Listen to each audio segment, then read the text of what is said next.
5 au 21 janvier a eu lieu la Fashion Week Homme automne-hiver 2018-2019, ou du moins ce qu'il en reste, puisque de nombreuses marques ont choisi de fusionner leurs lignes hommes et femmes et ont ainsi quitté le calendrier masculin pour ne défiler plus qu'une seule fois par saison.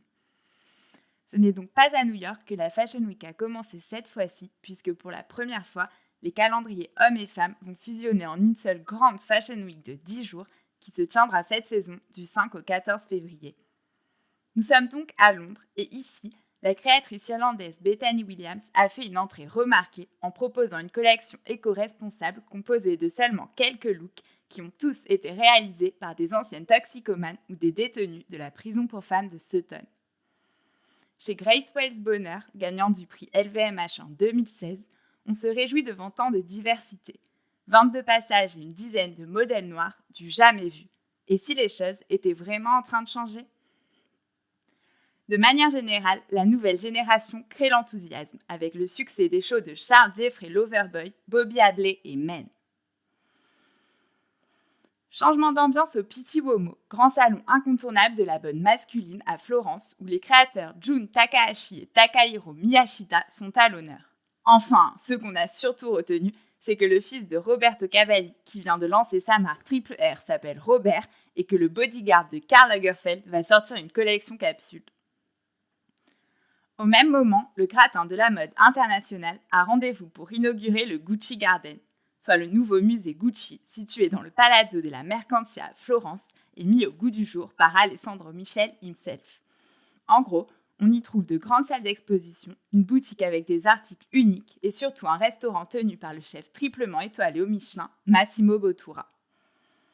Après ça, les influenceurs du monde entier se sont de nouveau retrouvés sur le catwalk de chez Dolce & Gabbana pour 2 shows très royaux.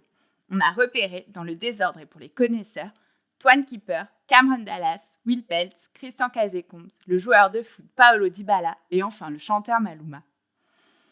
À peine remises de leurs émotions que les fashionistes a été attendus à Paris pour découvrir la première précollection homme de Balenciaga, les Hulk façon cuissard de Glenn Martins chez White Project, le premier défilé masculin pour Martin Margiela de John Galliano, la collab trop stylée de Aaron Preston pour la NASA ou encore le dîner de lancement de la nouvelle ligne homme d'Isabelle Marant. Il n'aurait pas non plus fallu louper le comeback de vêtements sur le runway parisien, un runway installé pour l'occasion aux Puces de Saint-Ouen, autrement dit le bout du monde pour la fashion sphère. Enfin, les plus chanceux ont assisté au dernier défilé de Kim Jong chez Louis Vuitton, celui-là même qui s'est offert le luxe de venir saluer son public avec en spécial guest Kate Moss à son bras gauche et Naomi Campbell au droit. Oui, mais tout ça n'aura quand même pas suffi à apaiser les spéculations à son sujet. Qui va remplacer le créateur britannique, mais surtout, où va-t-il bien pouvoir aller ?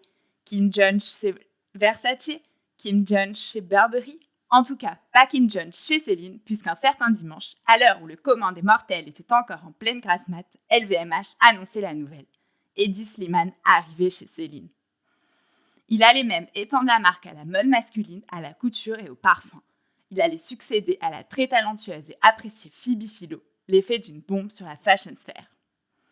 Quant à Phoebe Philo, d'ailleurs, tout le monde se demande encore si elle va atterrir chez Burberry, chez Vuitton ou nulle part. Affaire à suivre. Entre-temps, le petit rebelle au nom imprononçable, Gosha Rubinski, choisissait de défiler à domicile en Russie, où l'un de ses tops s'est pavané avec le logo Adidas tondu sur le crâne, pendant qu'il nous promettait cette année de nouvelles collaborations canon avec Levi's et Doc Martens. Ah, et avant qu'on ne se quitte, n'oubliez pas de prendre note de ces quelques conseils de style, on ne sait jamais, ils pourraient toujours vous servir. 1. C'est pas faute de vous l'avoir déjà dit 100 fois, mais osez enfin sortir de chez vous en jogging.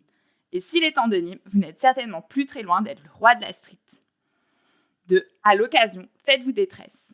3. Protégez-vous des bad news. 4. Enfilez toujours un t-shirt par-dessus votre chemise pour ne plus passer pour un mec qui se la pète. 5. Pimpez votre tailoring pour ne pas finir dans la bourrette zone. 6. Réjouissez-vous ou pas du retour en force du motif tribal. 7. Ne jetez pas votre doudoune car visiblement vous en aurez encore besoin l'hiver prochain. Si elle vous saoule, au pire, recyclez-la en écharpe. 8. Marche aussi pour votre sac banane. 9. Parez-vous de votre plus belle tenue d'astronaute parce que le futur, c'est maintenant. 10. Enfin, pour ceux qui commencent à paniquer, contentez-vous de porter des rayures et des carreaux, ça passe toujours. Allez, bye!